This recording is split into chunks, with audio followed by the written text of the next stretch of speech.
Welcome back to another episode of Let's Have a Sip. I'm your host, Sean Drinks, and we're live. That's just what I say when we start. So, That's all right. cheers to you, brother. Happy birthday. Thank Appreciate you you very getting much. on. Yeah. Of course. Thank you for having me, man. So, right before we got on, we were talking about, the video that you posted and how much I really appreciated what it is that you fucking posted because, that shit's deep. It's not easy to Yeah. talk about. Well, for me, it was always one of those things. I've kind of, anyone that's around me a lot always knows me as like a much more stoic and stern person.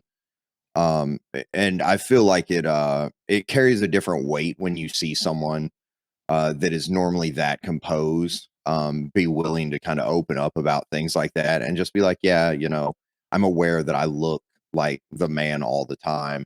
But there are a lot of times where it's just like, I feel like shit.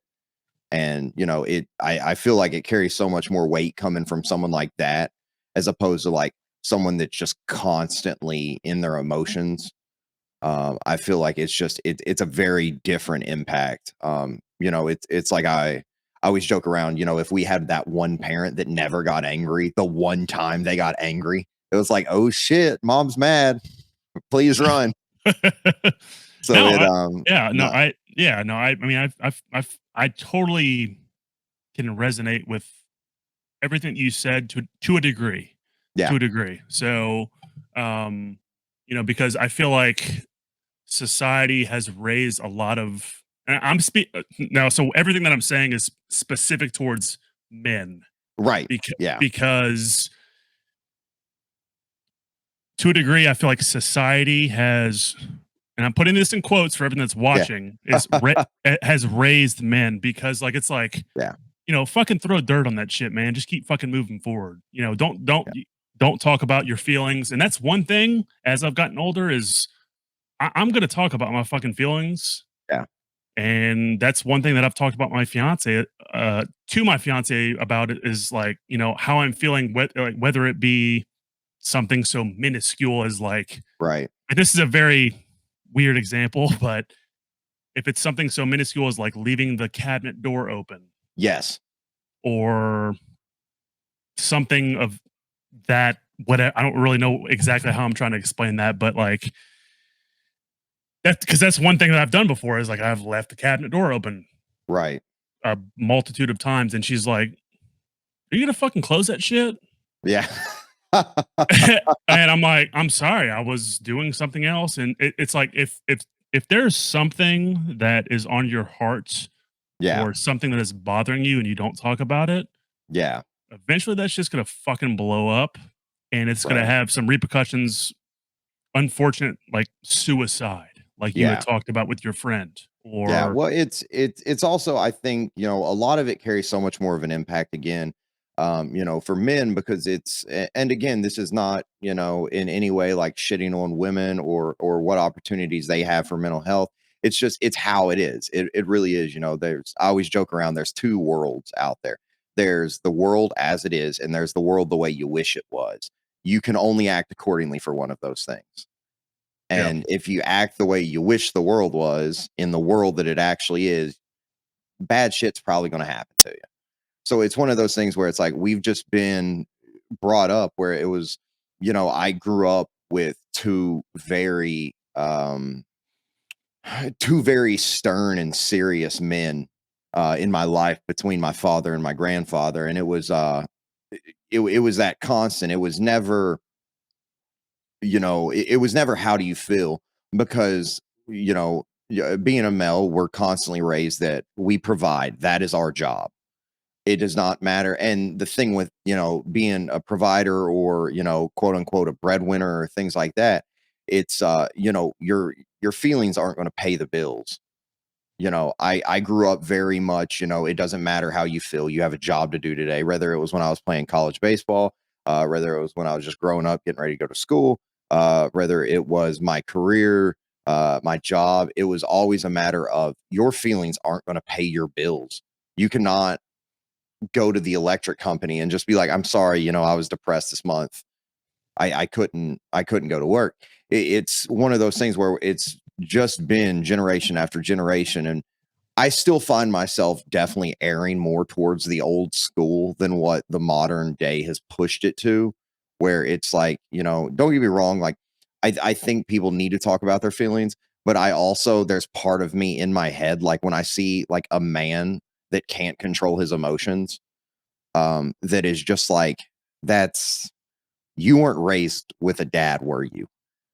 Because it's just one of those things where it's like, that's still, as much as I am very vocal about things like that, I also don't want it to turn into the thing where you take it to the opposite end of the extreme, where you then end up with someone who's emotionally weak and can't, handle the day-to-day stress. They can't handle, when bills come due and you're living paycheck to paycheck, when they can't handle someone dying. It's one of those things where it's like, I also don't want it to go to that end.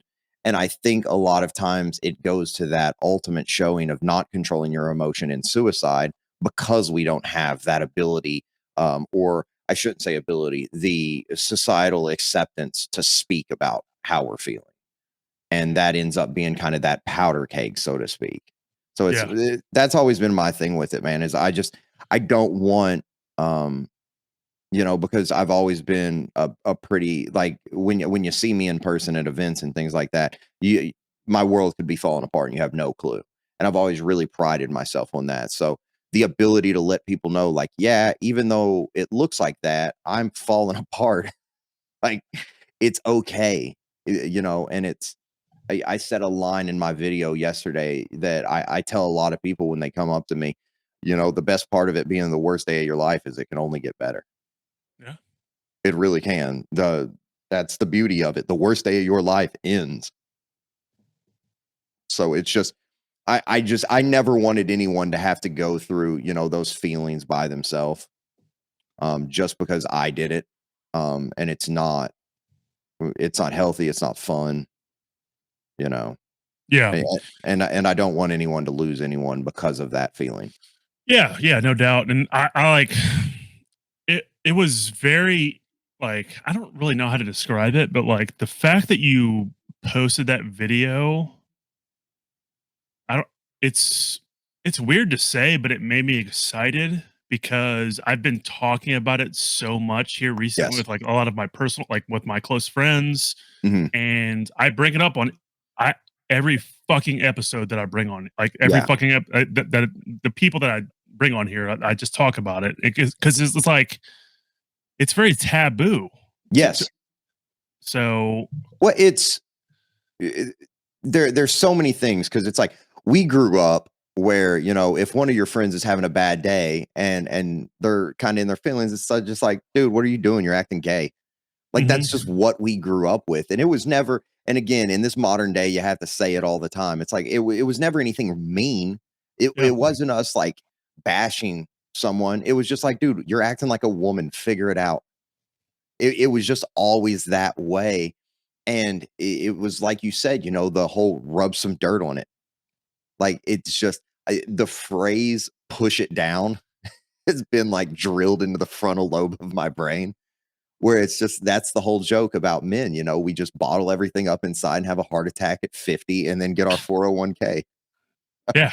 It's fucked all the Yeah. way up. It's fucked all the way up. So, Well, and it's um, just, and a lot of times, like I said, you see the people that do talk about it are usually a tad bit more sensitive types. So to see someone, that in no way could be described as a sensitive person, to then be open about that, I think carries just a little extra weight. And I actually used to be, I talked about it in the video. I was insanely vocal about all that, for a very long time. And then as my page and following and career got larger and larger, it became a bit more overwhelming. I became a little more transient. And then, yeah, I was at an event in Tampa, and I've got a good friend of mine who I'll actually tag when I post this, named Justin Jacoby. And he was saying, that's one of the biggest things that I ever connected to, was the fact that you have all this going for you, and you were still like, yeah, guys, like, I'm fucked up, man. Like, I've got enough screws loose, and I haven't figured out how to build something beautiful out of them yet.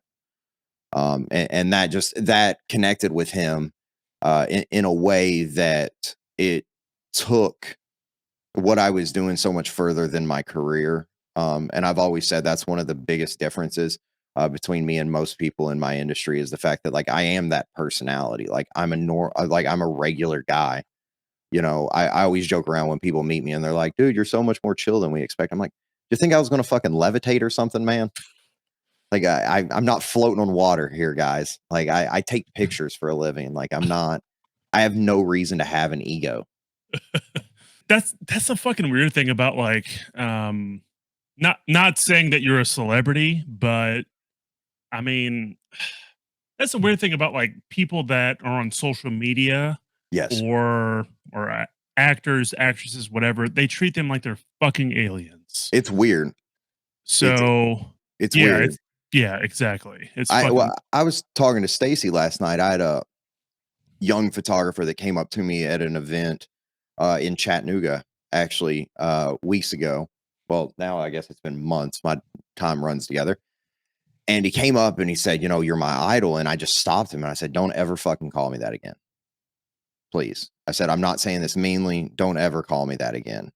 I'm like, I take pictures. I'm just further along in my book than you are. I was like, I've told people plenty of times how I get my level check on a daily basis is my sister is a respiratory therapist in the ER with dying children. And my brother's a firefighter EMT. Like they are changing the world. I'm taking photos.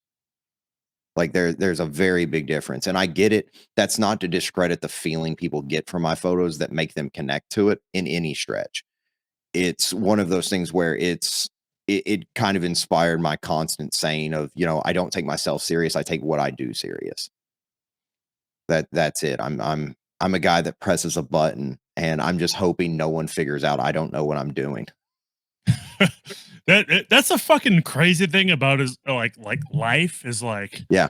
you can look up to someone that you think is fucking like, they got their shit together. In all Yeah. reality, they don't fucking know what the fuck is going No. on.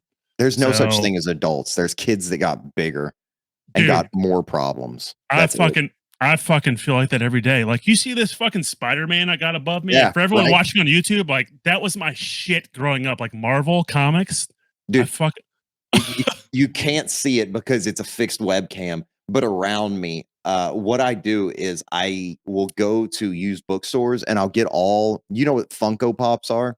Oh fuck yes. And I get the ones from my childhood. So I've got Brad Pitt from Fight Club holding the bar of soap, the White Ranger Stacy's holding.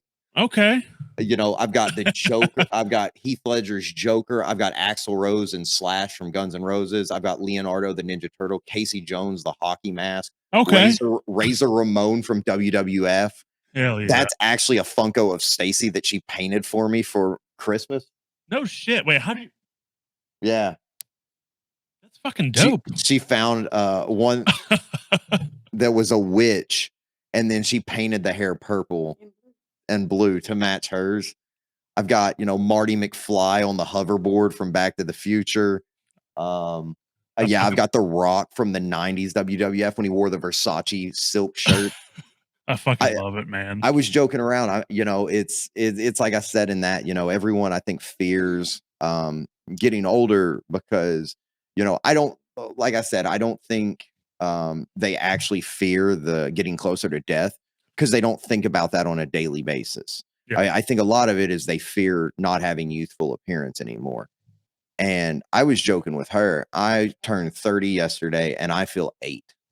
I'm a big ass kid that happens to make enough money to have whatever I want.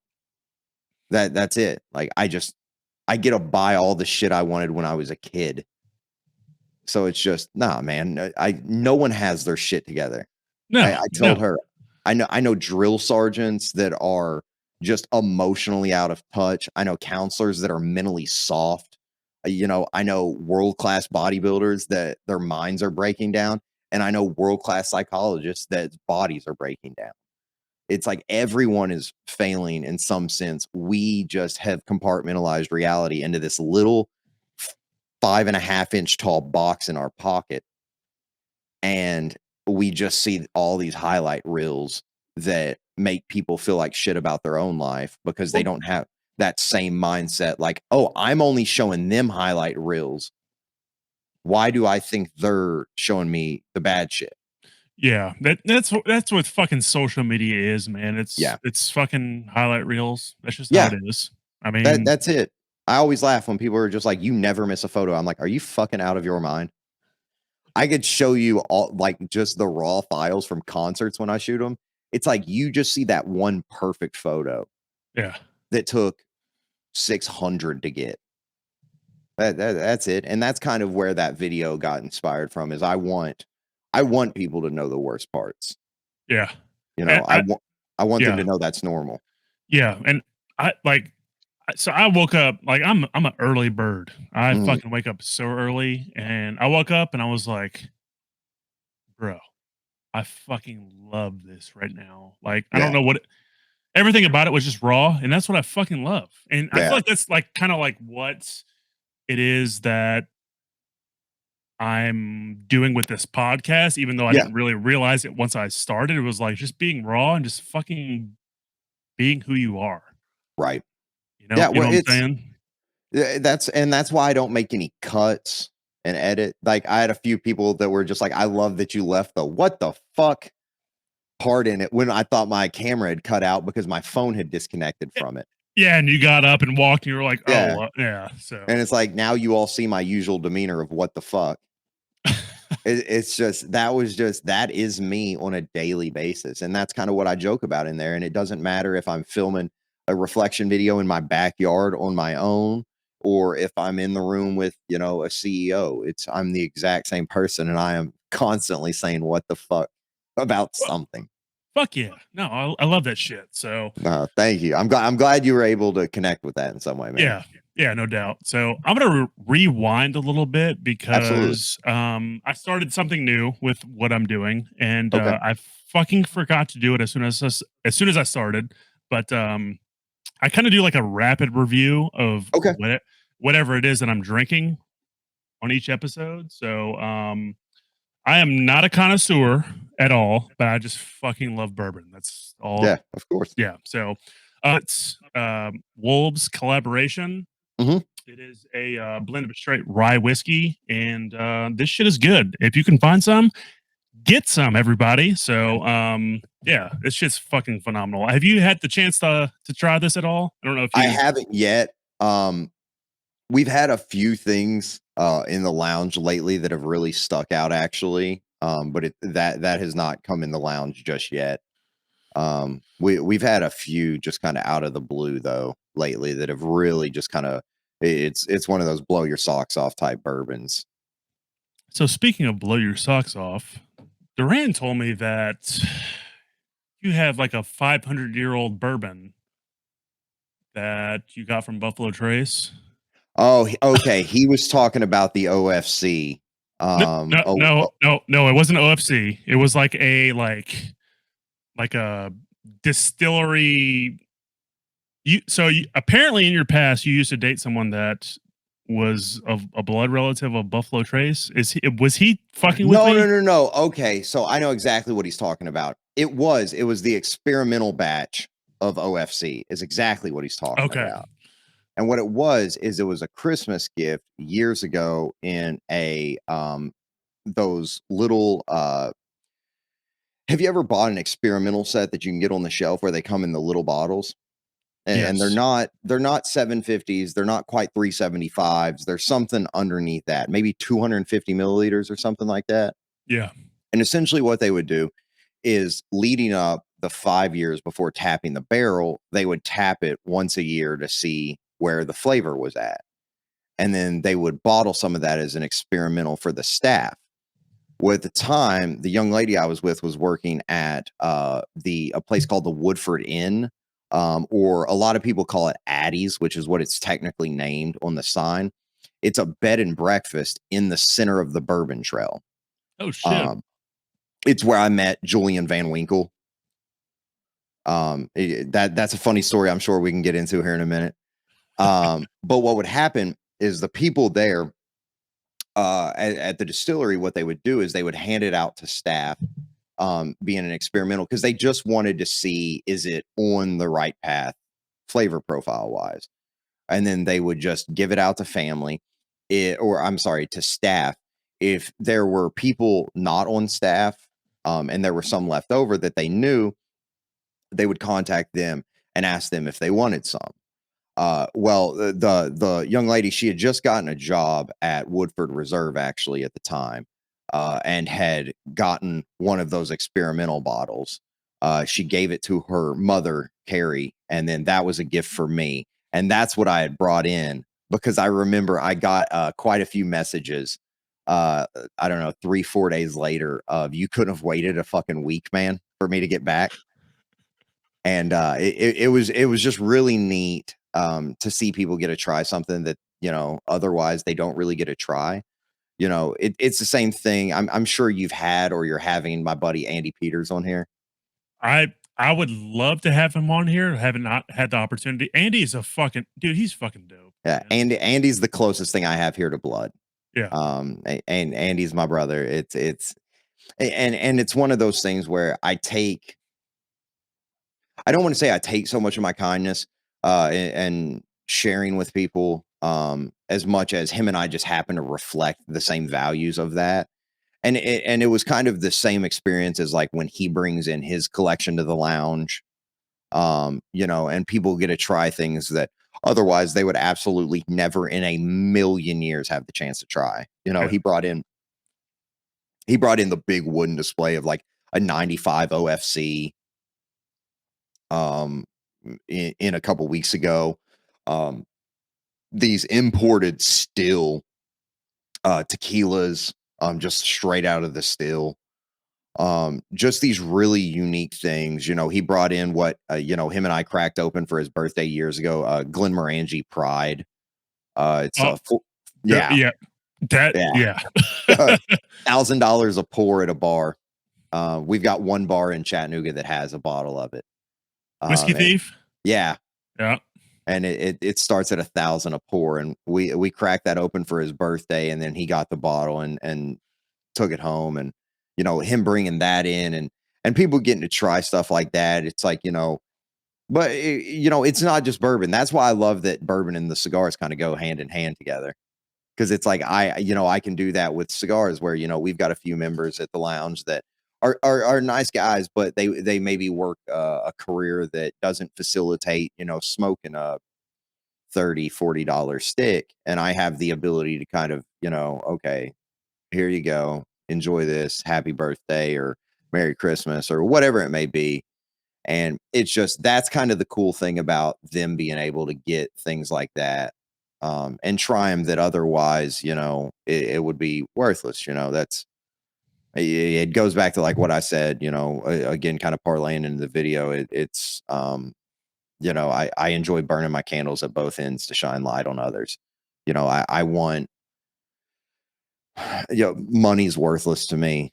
I don't value high end things. I don't value sports cars. I drive I'm very fortunate. I make more than anyone in my family, and I drive an '08 Saturn that I was able to get cash. It's, but it works fine for me. It gets me A to B, and because of that mindset, it gives me that ability to do things like that with bourbons or cigars, or I just, a real good friend of mine at the lounge, Show Hill. I was able to lock down a pair of shoes for him as a gift, and that he couldn't get, and just little things like that are just the coolest thing to me. Um, and it's just, it's always uncomfortable when I do it, because like, for example, like bringing in the bourbon, like then it was one of those things where everyone wanted to like incessantly thank me, and I'm like, can we stop? Like, I don't, it makes me very uncomfortable to be overly thanked or complimented, and I'm like, look guys, like I'd rather a $20 bottle here than $1,000 bottle alone at home. Yeah. No, I understand that. I mean, it's like it made me think of it. I started this podcast. It may have been before we started recording or whatever, but like my brain is fucking weird in Mhm. regards to like I could think about one thing, and it makes me think about like fucking Barney. You Yeah. know, so I was gonna say so you're hitting home for Stacy when I get into a tangent. We were up till 4 a.m. last night because I just got on some tirade about the birthday party and seeing everyone, and my coach locked down my opponent for October for my fight and just all that stuff. And we were probably at the table from 11 p.m. to 4 a.m. Just me ranting from that's every thought. that's one thing I wanted to ask you about. We'll get Yeah. to that in a second. And I fucking forgot what I was going to talk about. That's how my brain works, guys. Stacy So says you need a notepad. I She's dealt fucking with me too many I times. oh, I fucking do, man. What the fuck? So you were talking about whiskey, but like I can't remember what the fuck we were talking about. The OFC, What was it, Stacey? a $20 bottle here or at the lounge versus $1,000 bottle alone. I don't know. Anyway, I Um, can't fucking remember, but That's all right. I do all those reflection videos with no practice.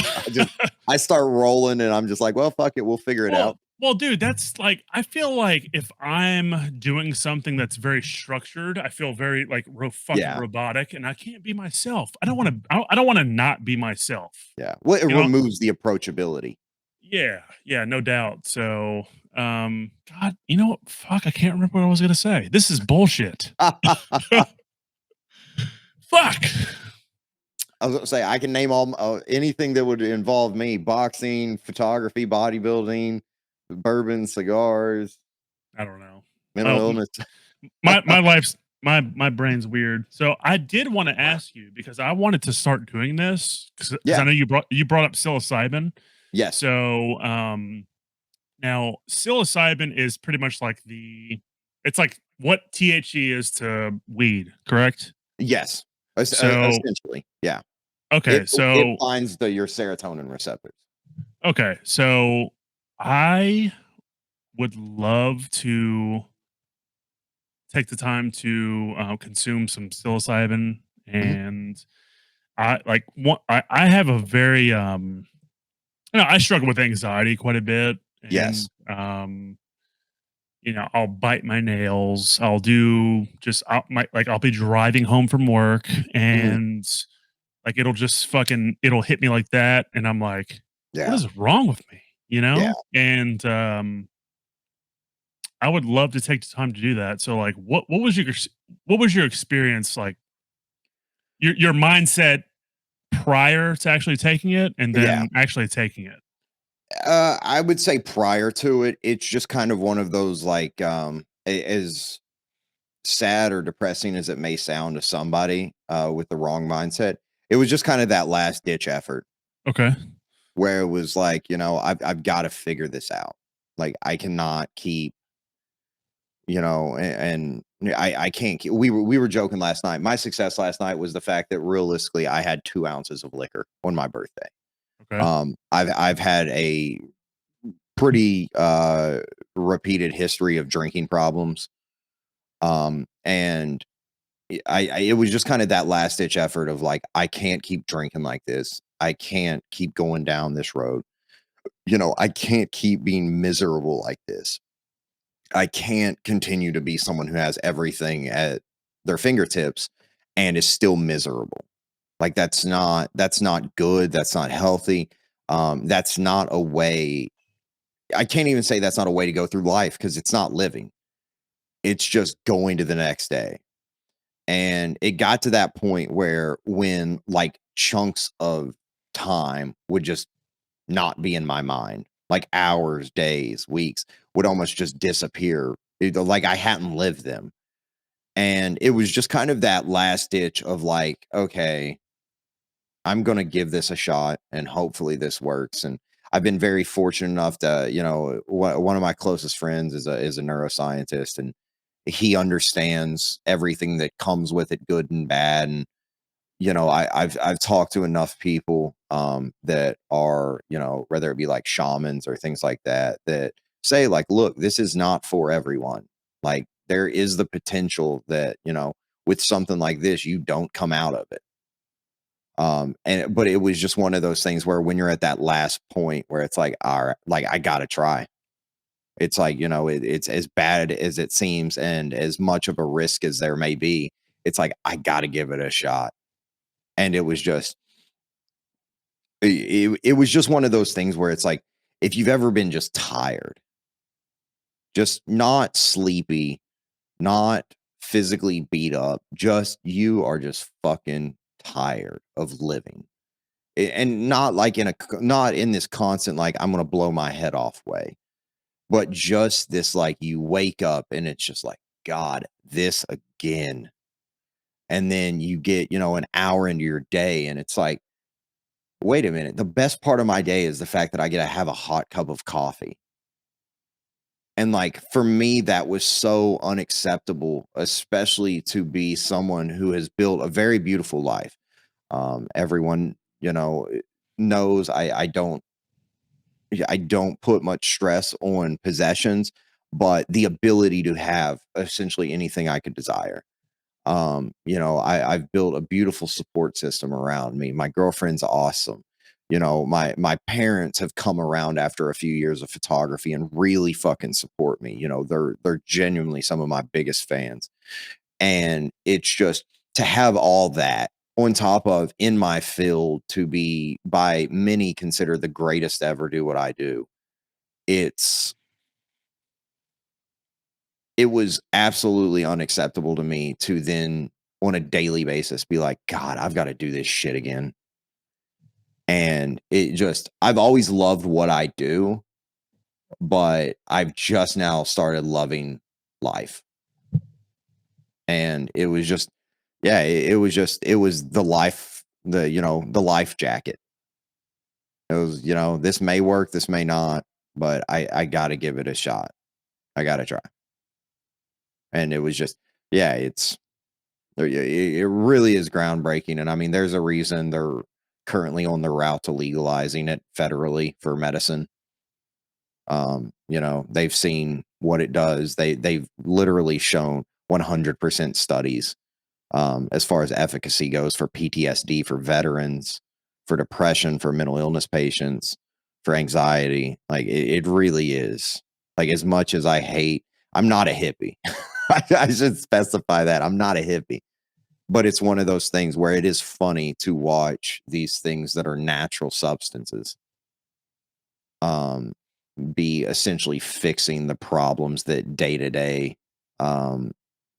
medicine and pharmaceuticals are causing, and just the stress of life and things like that. It's funny to watch them be stopped by something that, you know, just grows off a tree.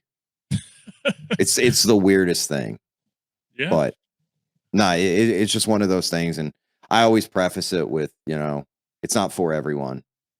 But it was 100% for me. Okay, so that's fucking phenomenal. I'm happy that you were able to do that because Yeah. that's again something that I've been thinking about doing, Yeah. and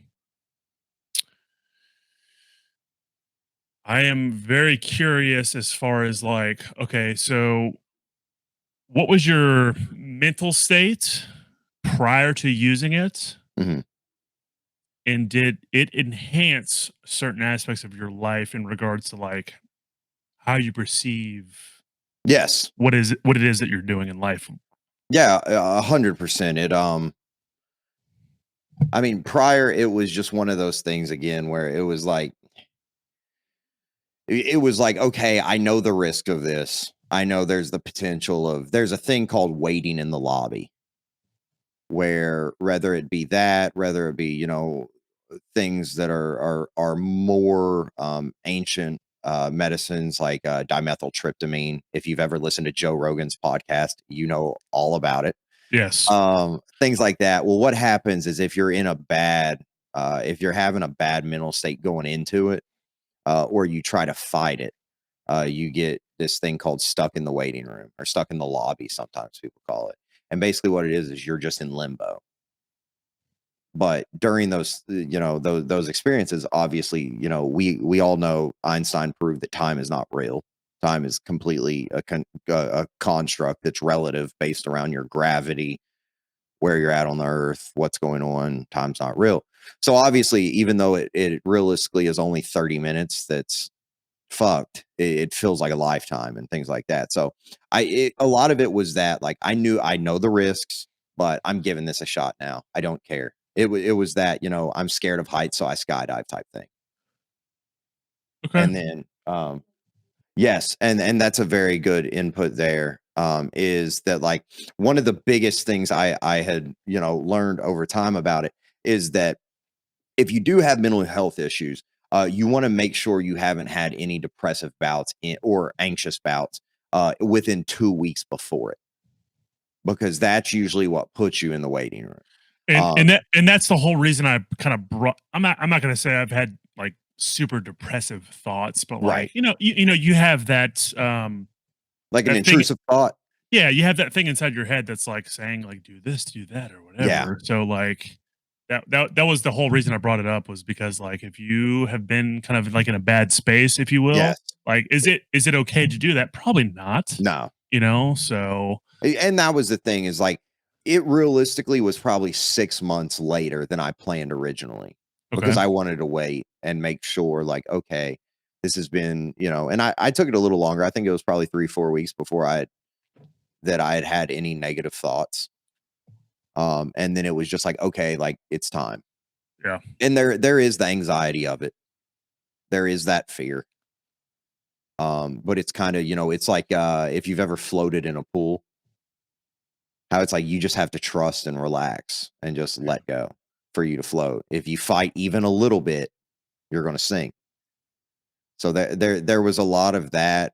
And then funny enough, it was one specific thought I had during that, it was it was over. It changed life. And I was sitting on my patio, and I have a bird bath in my backyard. And there were some overgrown patches of grass around it. And I was just sitting on the ground, and then just out loud, I just go, I'm not bigger than this grass.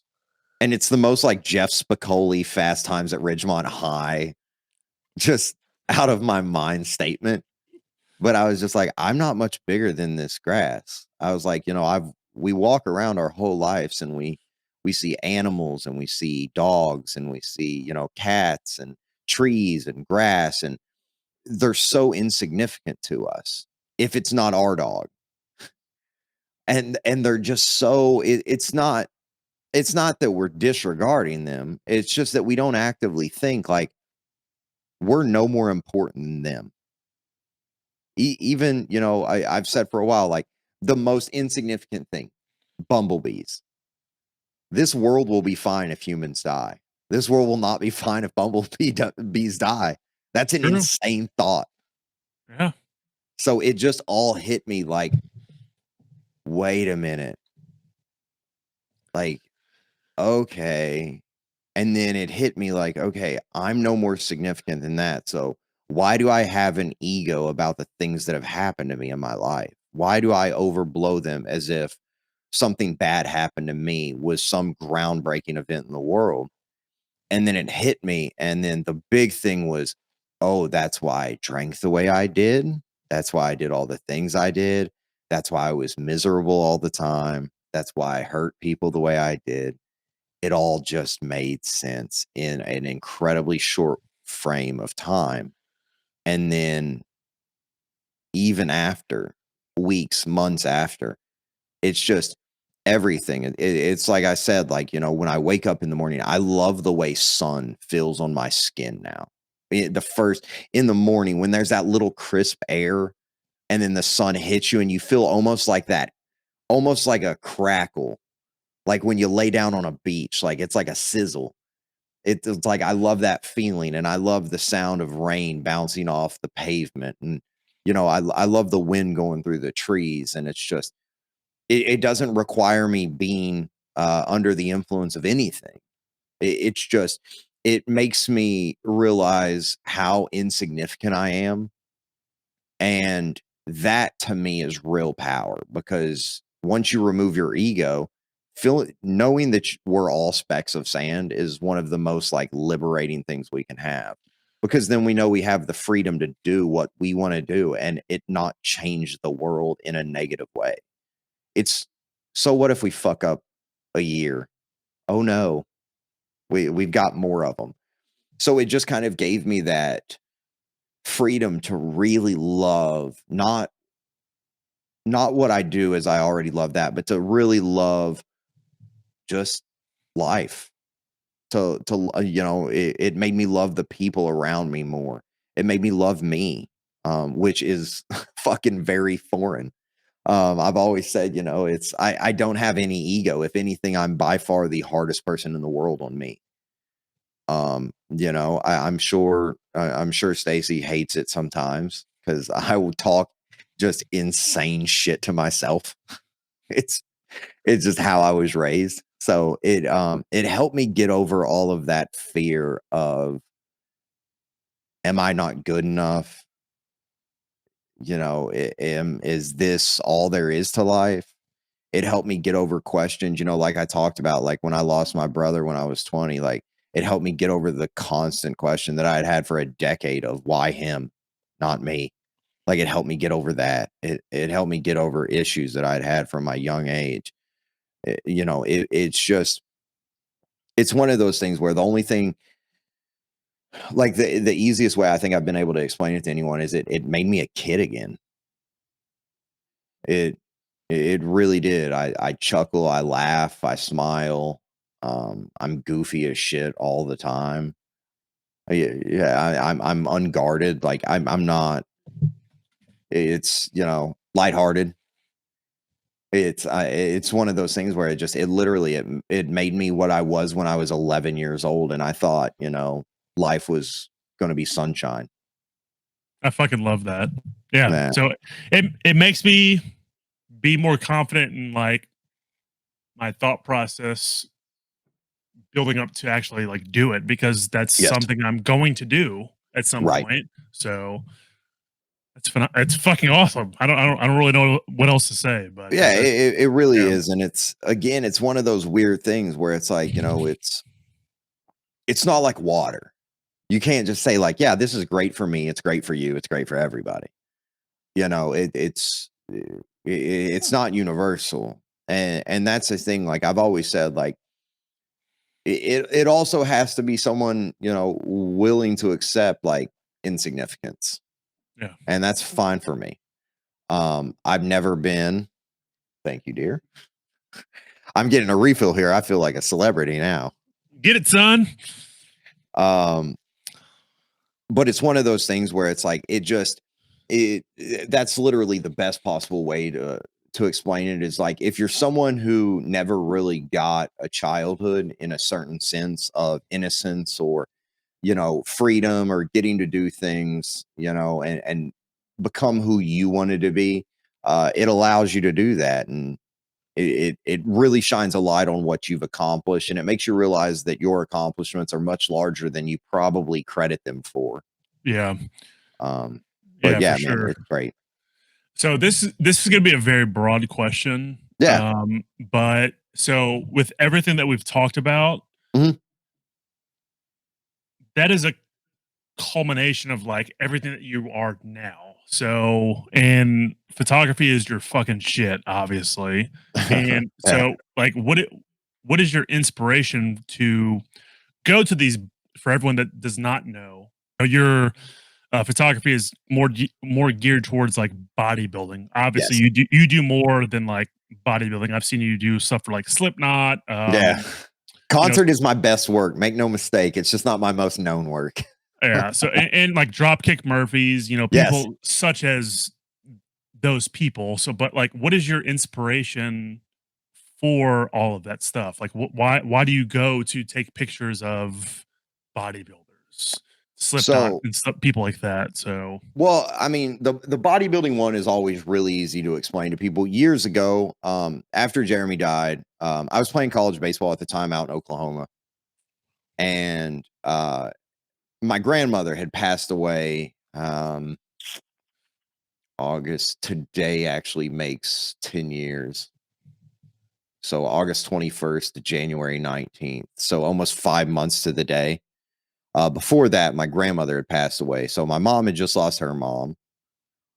I had just lost Jeremy, and I moved home, just very lost, and just kind of wanted to be with family. And I had to have structure because my entire life, like when I was young, my dad built a batting cage in our garage. Like I was constantly pushed to be better at everything, school, knowledge, baseball, whatever it was. I was constantly pushed to be better. I was in theater, choir. I was on the academic team. I was on the baseball team. Um, just all these things that it was just, I was raised very like good enough is not good enough. Um, and it was one of those things where like I lost my train of thought. Join the club. Thank you, bodybuilding. Jesus Christ. So I came home, and I needed structure in my life because I'm one that like it's what's that old saying? An idle mind is the devil's playground or whatever.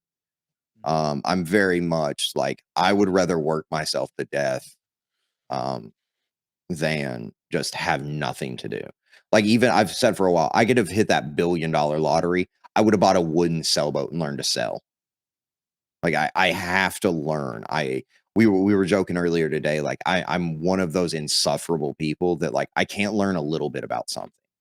I have to learn everything about everything. My favorite TV show since I was a kid is Jeopardy.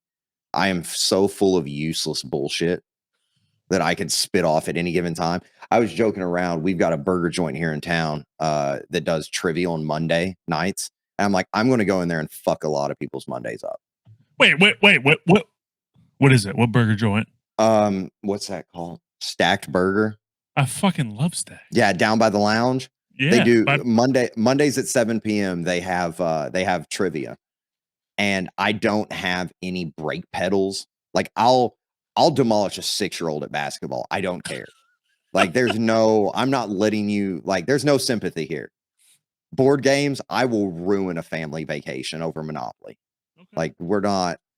So I have to have something. I have to have a regimented structure to do. So I needed to find something. And a little bit before that, I had actually seen a picture of an extremely famous bodybuilder at the time named Jay Cutler. Funny enough, he's become a good friend of mine. And it's by many people considered the greatest bodybuilding photo of all time. It's called the Quad Stomp. Yeah. And I had seen it, and growing up a pro wrestling fan, I was obsessed with this ability to just become jacked. And like up until that point, like The Rock was the biggest fucking human on the planet to me. Like physically, I was just like, that dude is built like Thanos. Like it does not get bigger. And then I see this picture of Jay Cutler, who makes The Rock look like a child. And I'm just like, and I didn't have the usual reaction of everyone that's just like, I had that like, what in the fuck is that? That is so fucking cool. I want to be that. So then I got into bodybuilding, and for about 2 years, 3 years, I dedicated everything. It was just to doing it. And I competed a couple times. I was dog shit at it. And I stopped competing. I got a job working corporate for LA Fitness, and which they've now gone out of business, which is funny.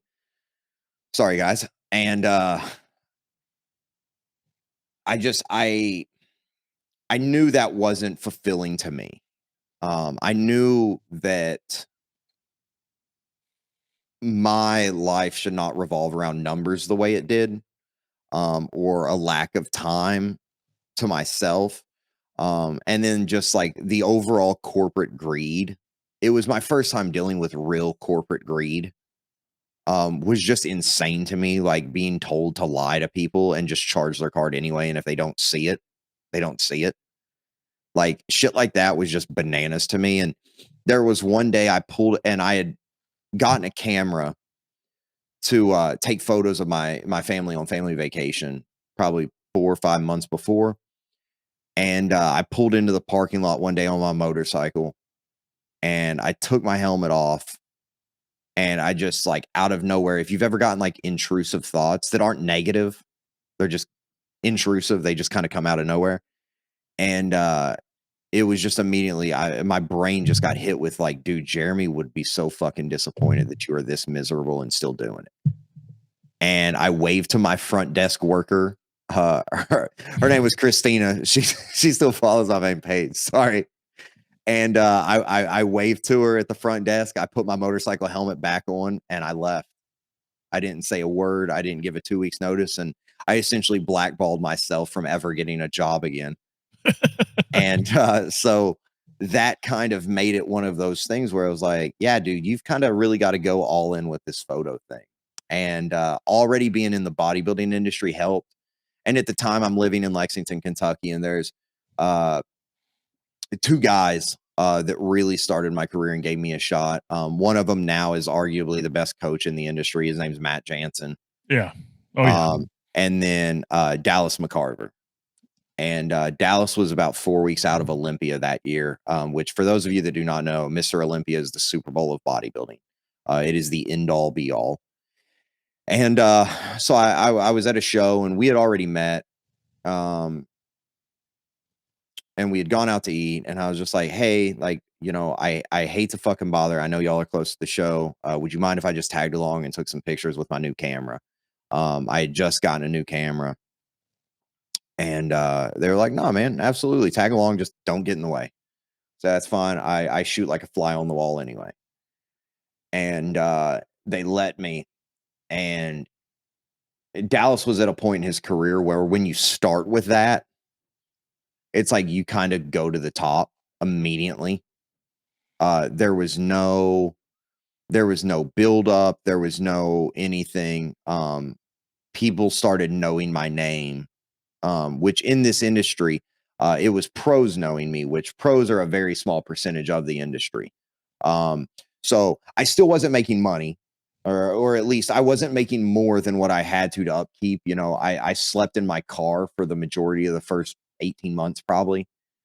At shows like on the weekends and things like that. I couldn't afford hotels. I couldn't afford much of anything. You know, I joked around, you know, one of the final trips that was really hard was 2018. I went to Vancouver actually for an event and I came home and it was like a 31-hour travel because it was Vancouver to Winnipeg, Manitoba to Minneapolis, Minneapolis to Atlanta, Atlanta to Cincinnati, Ohio. And I had that day and I did not eat that day for that 31 hours because I couldn't afford to get food at the airport. So it was just one of those things. Sorry, Stacy's over here patting herself on the back about me not telling her and being too big to tell her. And so I just it was one of those things where it was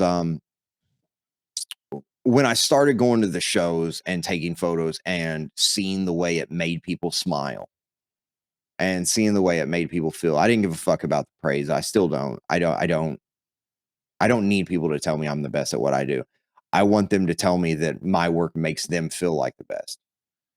And it was the first thing I ever did that made me feel like I deserve to be alive. And I was joking around with my buddy who's the head of media for the entire organization of bodybuilding. And he was asking, like, you know, how'd you do it? I was like, I was too fucking stupid to quit. Like, that was it. I should have. Logic would have told you to. I was just too much of a fucking idiot to stop doing it. And from there, I was very fortunate to build my income and my following and my career to the point where then, you know, I was lucky. The concert stuff started with a friend of mine is a drummer for a successful rock band out of Nashville called Tyler Bryant and the Shakedown. And he got me into my first concert to shoot. And then it just kind of parlayed from there. And then it got to the point where people started seeing like, oh, these are different types of shots. And people started seeing my work with a band called Dirty Honey, who I do a lot of all access work for when I can, when I'm not on the road. And people were like, okay, this is really different. And then they saw my work with Gary Clark Jr. And then people started to read my writing. on my concert reviews. And then when people started seeing, like, I don't know if you've been to my website, but my cover photo is a photo of Corey Taylor screaming with the flame. I have, yes, Yeah. I've been to your website, yeah. So it's when people see like a photo like that, and then they see my main page that I'll message them from with 100,000+ followers, that tends to kind of like, oh, this isn't just some 18-year-old with a camera. Like this guy really does this. And that opens a lot of doors. And again, I've joked around like, yes, use me for exposure, please. Please value me for that follower count, as long as it means I get to shoot my favorite bands, please. But it's gotten me so many bucket list things. I got to shoot Angels and Airwaves, who the lead singer is Tom DeLonge from Blink Oh, 182. fuck, that's so fucking, I was listening to them Yeah. earlier. I grew up on, that's my older brother's my hero, and Blink 182 is his favorite band. It's what I was raised on. It's one of only 3 bands I have on my phone. So to get to shoot Angels and Airwaves, and I've got a printed photo of Tom on my wall from the concert. I've got one wall of my office over here is all concert work. And then all over here is the bodybuilding stuff. And back here will be the personal work. But yeah, I've got Gary Clark Jr., the Black Crows, Miles Kennedy, Jelly Roll, Dirty Honey, band called Joyce Wolf, Dropkick Murphys, Slipknot, Angels and Airwaves. And I never realized how cool that is until I sit down and realize, like, I'm still really fucking young. Yeah. And then I realized, we joked yesterday, that's the surrealness of life at this point to me, is like my success has been 4 years. And don't get me wrong, it's, closer to a decade in the making. Realistically took off, I mean, not even 4, 3, Arnold 19, probably. Yeah, 3 years ago. March of 19 was when it really just was like, yeah, we're going to another level here. And it's just, it's the coolest thing. So a lot of, getting into shooting those things was just, I genuinely am passionate about them. Bodybuilding, I did it. I know what it takes to get there. And it's just this immense level of respect for what your body has to be put through and what your mind has to be put through to get to that point. It's why I love shooting boxing. It's just, it's a different breed of person willing to deal with punishment just for what they enjoy. So it's just, and if I could make every industry as passionate as musicians are, I'd shoot everything. If I can make, I don't know, if I can make fashion models as passionate about fashion modeling as Corey Taylor is about singing, that would probably be entertaining to shoot too. But Fuck nah, yeah. it's been about a decade now in the making for the bodybuilding stuff. Dude, just keep fucking doing what you're doing. It's so fucking cool, man. Thank you, man. Hell yeah. Yeah, it's fucking cool as shit. It's been a long ride, and it's nuts when I look through and see, like, and just do a short reflection, like, oh shit, I've done a lot. Like, this has been, and the biggest thing I always hang my hat on is when people that haven't seen me in a long time, that knew me from before photography, are just like, you're the same fucking guy. I'm like, yeah, of course I am. Yeah, I'm just happier. And that's where the whole, I'm not changing the world thing comes into play. Like, I make my money pressing a button. It's, I'm still me. I joke around. My parents gave me shit their first year I brought them up to the Arnold Classic in Ohio. And they're like, we had to wait in line to talk to our own son. And they were just joking, like, we don't get it. Like, it's just Will. And I was like, I know. It's weird to me too. Like, I'm just Will. At the end of the day, as long as you're fulfilled and you're happy, that's all that Yeah, fucking matters, man. exactly. And it's, I'm able, on top of that, for my own reasons there, it's like for external reasons, I'm able to help people. Like you said, talking about mental illness and everything under the sun. It's beautiful to me. It really is. It took me a second to kind of understand what you were talking about in regards to like burning your candle at both ends, but Yeah. I totally understand that now. It's like if you're like that's kind of what makes me happy as well, as like if I don't see like my fiance or other people just in general happy in life, it's like, Yeah. I mean, is this shit fucking worth it? You know? Yeah. So Well, wealth is only worth something if you're sharing in it. exactly. It's, imagine being the only billionaire in the world. That'd be so fucking lonely. Yeah. Like, and that would be depressing. So it's just, that's always been my biggest thing is like my success is my ability to share in my success. It's not what I do for myself. Yeah. Yeah. No doubt. Brother, I appreciate you getting on. Everything that you're doing is fucking phenomenal. So if anybody that's watching and listening want to use your services, how exactly would they do that? So if you go to my website, whitmanphoto.com, it is spelled, subtract that first W right down there on my name. No H, two T's, two N's. I know it's a horrible fucking spelling. People in our family spell it differently. But go to whitmanphoto.com. Don't type in www, just whitmanphoto.com. It'll take you straight to my website. On there, if you're looking for prints of photos I have all my available sizes, as well as the prices for each size. That extends to any of my photographs except for photos of Dallas McCarver. That is any of my bodybuilding work. That's any of my concert work. That's my landscape work, etc. My combat work, anything of the sort. Feel free to go to my website. You will have a link to email me directly, and it will come through as an inquiry. I will let you know ahead of time. I receive quite a few inquiries, so it does take a little bit of time for me to get back to messages and emails and things like that. But feel free to shoot an email, and I assure you, I do not miss them ever. It just might take a little bit. Y'all heard it here. Until next time, everybody. Peace.